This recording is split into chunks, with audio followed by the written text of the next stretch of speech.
रानी दुर्गावती के बलिदान दिवस पर आज उनकी समाधि स्थल बारा जबलपुर में जनता दल प्रदेश अध्यक्ष सूरज जायसवाल ने नगर अध्यक्ष सुभाष जायसवाल, मोहन दुबे, नवनीत झा, मुश्ताक अली और साथियों के साथ जाकर समाधि स्थल पर माल्यार्पण किया।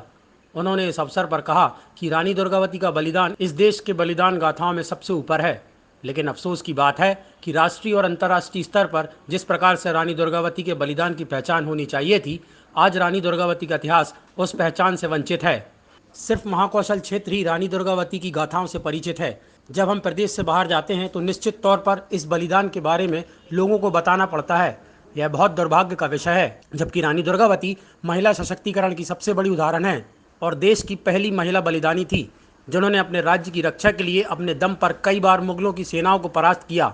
अगर शासन और प्रशासन चाहे तो भी सोशल मीडिया के दौर में रानी दुर्गावती की गाथाओं की एक अंतर्राष्ट्रीय स्तर पर पहचान दिलवा सकते हैं, लेकिन अफसोस कि इस ओर किसी की चिंता और कदम नहीं है। गोंडवाना साम्राज्य सही मायने में आदिवासी और अति गरीब वर्ग के लोगों का साम्राज्य रहा है, जिससे मुगल शासकों ने अपनी सभी प्रकार की संपन्नता के होने के बाद भी रानी दुर्गावती से कई बार हार का सामना करना पड़ा। श्री जायसवाल जी ने अपनी पुरानी मांग को दोहराते हुए कहा कि जबलपुर एयरपोर्ट का नाम रानी दुर्गावती के नाम से केंद्र शासन जल्द से जल्द घोषित करे। उन्होंने स्थानीय प्रशासन से भी मांग की है कि समाधि स्थल पर पीने के पानी की व्यवस्था और रेलवे और अन्य जगहों पर रानी दुर्गावती की शहादत स्थल को प्रचारित करें। जनता दल यू के नगर अध्यक्ष सुभाष जायसवाल जी ने रानी दुर्गावती के नाम पर एयरपोर्ट न होने की स्थिति में जबलपुर में आंदोलन करने का संकल्प लिया है। ये हम सब जबलपुर वासियों के लिए गर्व का विषय कि हमारा जन्म उस भूमि में हुआ जहाँ पे रानी दुर्गावती की कर्मभूमि थी और उनका शहीद स्थल है। रानी दुर्गावती के अगर इतिहास को हम देखें तो उन्होंने अपना पूरा जीवन, अपनी पूरी लड़ाई मुगलों के से जो लड़ी, वो गोंडवाना वंश और पूरे गोंडवाना राज्य के खुशहाली के लिए उन्होंने लड़ाई लड़ी थी। आज अगर हम देखते हैं तो इतिहास में भी वह स्थान रानी दुर्गावती के बलिदान का नहीं मिल पाया है जो उनको मिलना चाहिए था।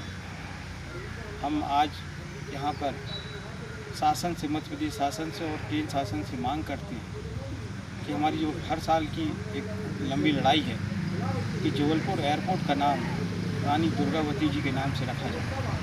हम आज उनके चरणों में नमन करते हैं और संकल्प लेते हैं कि जिस समाज के उत्थान के लिए उन्होंने अपने जीवन को निछावर किया था, उस समाज के लिए जनता दल यू मध्य प्रदेश पूरी तरह से संघर्ष करता रहा। निश्चित रूप से भारत के इतिहास में दुर्गावती का बलिदान एक देश के छोटे तबके, पिछड़े तबके वालों के लिए संघर्ष करते हुए और पूरे जीवन का बलिदान है। और ऐसे बलिदान देश के लिए एक प्रेरणा स्रोत रहते हैं, एक अमर ज्योति रहते हैं, जिनका अनुसरण पूरा इतिहास करता है, पूरा भविष्य करता है और उनके ही आदर्शों पर चलकर जो पूरे देश के लिए, अपने कौम के लिए अपना सर्वस्व न्यौछावर करने के लिए तैयार रहते हैं। ऐसे आदर्शों के अनुसरण से ही ये देश और समाज का विकास हो सकता है। कि यहाँ के एयरपोर्ट का नाम रानी दुर्गावती के नाम पर किया जाए, इस बात का हम लोग बहुत ही पुरजोर से समर्थन करते हैं और सरकार से भी आग्रह करेंगे कि वो इस बात पर गंभीरता से विचार करें। आप देख रहे हैं जनता के लिए, जनता की आवाज़, जनता समाचार। अन्य खबरों के लिए हमारा चैनल सब्सक्राइब करें।